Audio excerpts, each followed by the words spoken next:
my name is Kara, and today I'm going to attempt to make a Harry Styles inspired sweater. So this is inspired by the Gucci sweater that Harry Styles wore during his Tiny Desk concert.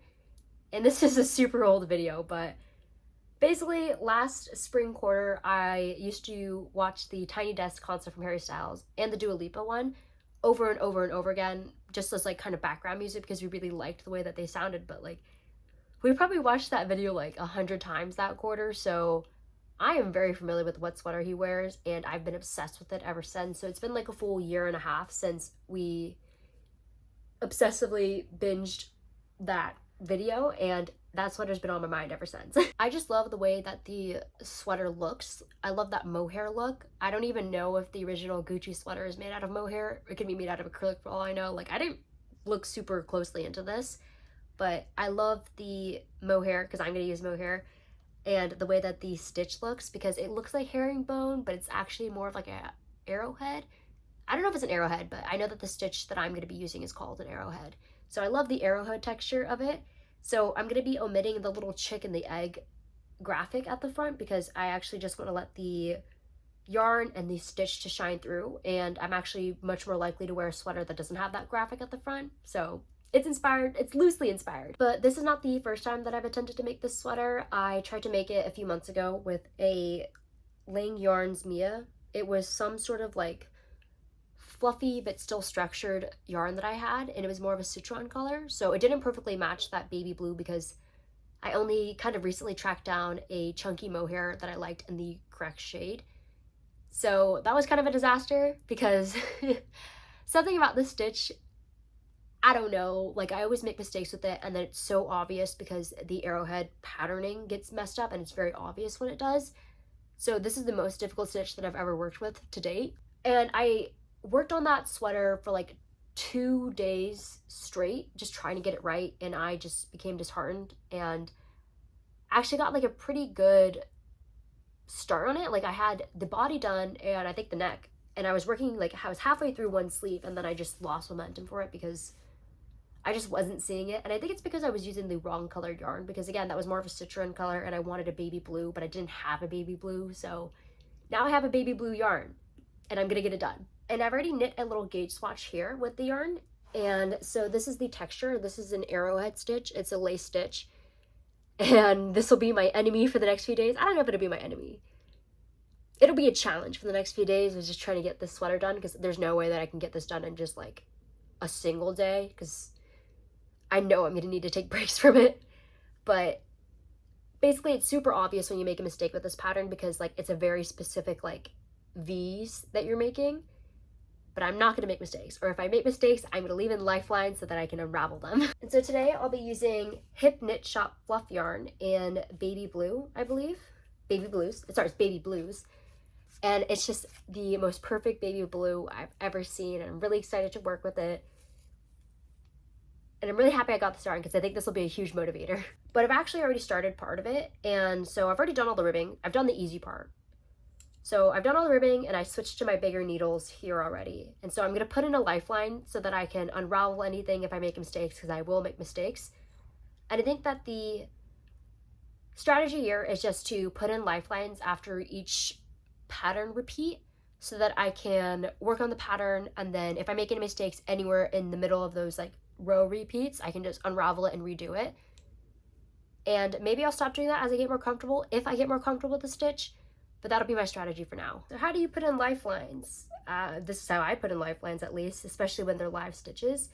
I'm just going to thread some scrap yarn that I have, and it's kind of hard to thread because, yeah, but I'm gonna thread some scrap yarn that I have, and I'm just going to thread this yarn through my stitches so that I can grab them later. And this kind of makes the next row itself kind of difficult. And this is gonna be difficult with mohair, but I can do this, and this is gonna be super necessary, and this will just make unraveling a lot easier. But I'm just kind of going through with my tapestry needle and just like picking up the stitches with this yarn. And then I'm just gonna leave this scrap yarn in so that I can come back to it and unravel my stitches if I need to. Another strategy that I'm going to try to use with this pattern, hopefully I won't need it, but definitely will probably need it, is that I'm going to get better at unraveling mohair, because I've heard that if you put mohair projects in the freezer and then you try to unravel them, it makes it a lot easier to unravel. And I haven't tried that yet, but I have a feeling that I'm going to get used to that with this project, because mohair tends to get like really tangled with itself because the fuzzy yarns like get tangled with one another, and that makes it really difficult to unravel. Like things just become super sticky, and then it's a lot of ripping, and then it's hard to tell like what's part you should be ripping and which parts you shouldn't. So we're gonna make use of the freezer for this project. And we're already running into our first tangles of this project. I just got the lifeline yarn mixed up with the mohair yarn. Had to undo some things. Okay, I have my lifeline in place, and I forgot to mention also that I am knitting this bottom up, so I'm knitting in the round until I reach the underarm portion, and then I'll split for the front and the back. And this is just to avoid purls, because I'm going to try to avoid purls as much as I can. And another thing is that I've placed a halfway marker here, because that'll let me know, it'll be like a midway check just to make sure that I am on track with the pattern stitch, and if I should undo stitches while I can rather than unravel everything to the lifeline. But lifeline's in, and let's get started with this. So I've done a few rows now, and it has been tricky, but I ended up just placing stitch markers like every 16 stitches, just that I know when exactly the repeats are over, so I can make sure that I'm on track for each like segment of the pattern stitch. And I find that that's helpful. And I've actually just been knitting on the floor over here with like leaning against the wall for back support and just watching TV, because I like knitting on the floor.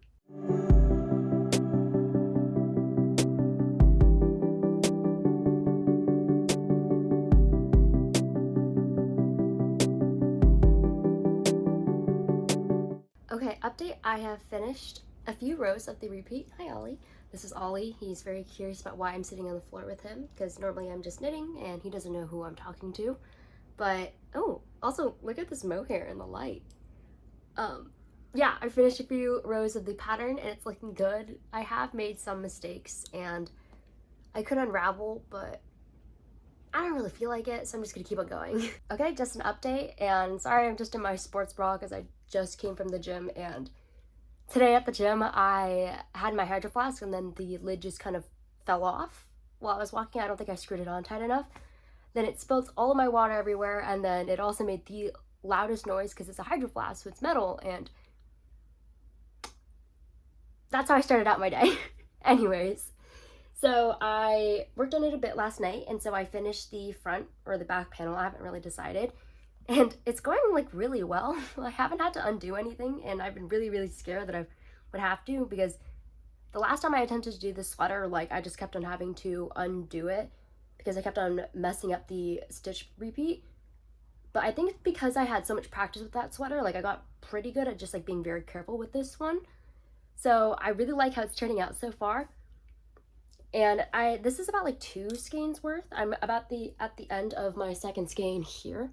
So this is all that I have left. And so I'm starting on my back or my front panel, my other panel, let's just say that. And I was really scared about the neckline, so I left in a lifeline, but now I can take it out because I'm pretty happy with how that turned out. So things are chugging along, and I'm pretty happy with how things are going. No unravels yet. Okay, it's been a few days since I've worked on this, but I finished the body and I did the neckline in like 20 minutes, amazingly, but it's not that high of a neckline, so yeah. But really loving how this is turning out. I took out all the lifelines, and I think I'm feeling brave enough to knit the sleeves without any lifelines, but that might be a mistake, but we'll just try it. And I'm trying it on. I really like the fit of it. It's gonna be super boxy and like drop sleeve, hopefully. I made like the medium here just because, I don't know, it might be medium, might be small, depending on how these sleeves add on, but we're so close.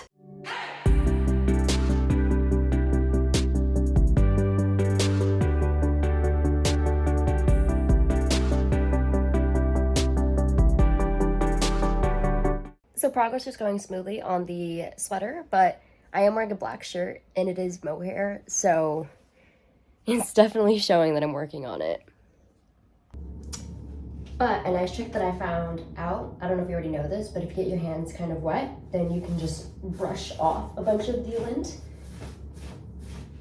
And it's not like super effective, but if you don't want to always be buying lint rollers, this is what I do. And it all comes off. Or most of it. It's done. I woven all the ends. I have fixed the holes that I got from dropping some stitches. And I'm really, really, really happy with how it turned out. It doesn't follow the Gucci sweater exactly, but I really like the way that I've modified it. So the most obvious one is that I don't have a giant chick hatching from an egg in the middle, and I think that's nice because you can actually see like the details of the stitch better, and also like the stitches themselves are a lot bigger than the original Gucci sweater. The sleeves are a little bit more puffy, but I like that because I like loose sleeves and I think it's cute, and you can actually see more of the pattern this way. It's a little more cropped on me and it's a little more loose fitting, but I really like that. I think it's a really delicate and pretty sweater. And hold on, I'm actually gonna change into an outfit that's more similar to Harry's. Okay, I don't know what shirt to wear. I'm trying to decide between the two shirts. This one's a little bit bigger and probably more similar to what Harry wore, but this one's more cropped, so it'll probably fit the sweater better. I think I'm gonna go with this one. I also like don't have pants that are as dark as his, but these will do. Okay, here we are. It's not the best collared shirt because yeah, you can it doesn't really want to like fold in correctly. It can go like all the way up, but here we are. The sleeves also are a little strange because the shirt I'm wearing underneath is pretty silky, so then there's like nothing for the mohair to hold on to, so it just kind of slides. But we have the full fit. I'll do a better video soon. But I am really, really happy with how the sweater turned out. I'm planning to write a pattern for it because I'm in love with the stitch. It was quite the journey. It took me months to finally finish this sweater. But knitting this one was actually pretty painless. I never had to unravel anything. I did drop a few stitches and I had to fix that, but that's okay. And there are definitely mistakes that I made, but I kind of determined that like, I don't want to unravel it because I figured out that I made the mistake like too far down, so I'd have to unravel quite a bit. And I was like, I'm kind of on a roll with this sweater, and I think if I have to unravel it, I'll lose a lot of momentum. So I just kept going, and I'm really happy that I did because this sweater is just so, so pretty. Not to toot my own horn, but like, I think that this lace stitch might be one of my favorites yet. And I want to make another one, but I don't really know what yarn I'm going to make it in yet because I don't want to make it in another blue.